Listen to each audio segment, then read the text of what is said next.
സ്ഥാനം യോഗ ഹിന്ദുമതത്തിൽ നിന്ന് ഉത്ഭവിച്ച ഒരു ആത്മീയ പരിശീലനമാണ്. ആയിരക്കണക്കിന് വർഷങ്ങൾക്ക് മുൻപ് ഇന്ത്യയിലാണ് ഇതാരംഭിച്ചത്. വേദങ്ങളിലും ഉപനിഷത്തുകളിലും ഭഗവത്ഗീതയിലുമെല്ലാം യോഗയെക്കുറിച്ച് പറയുന്നുണ്ട്.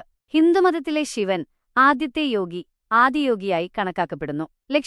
യോഗയുടെ പ്രധാന ലക്ഷ്യം ശരീരത്തെയും മനസ്സിനെയും ആത്മാവിനെയും ഒരുമിപ്പിച്ച് ഉയർന്ന ബോധാവസ്ഥയിൽ എത്തുക എന്നതാണ്. ഇത് ആന്തരിക സമാധാനം നേടാനും ദൈവവുമായി ഒന്നാകാനും സഹായിക്കുന്നുവെന്ന് ഹിന്ദുമതം പഠിപ്പിക്കുന്നു.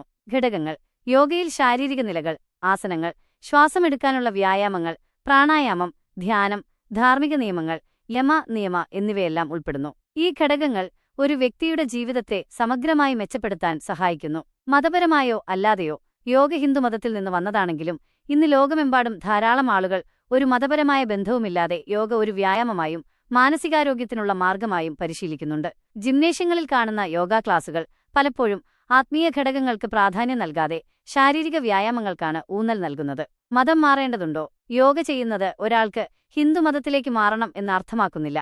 യോഗയുടെ അടിസ്ഥാനപരമായ ഗുണങ്ങൾ ആർക്കും പ്രയോജനപ്പെടുത്താം. അതവരുടെ മതവിശ്വാസങ്ങളെ ബാധിക്കില്ല.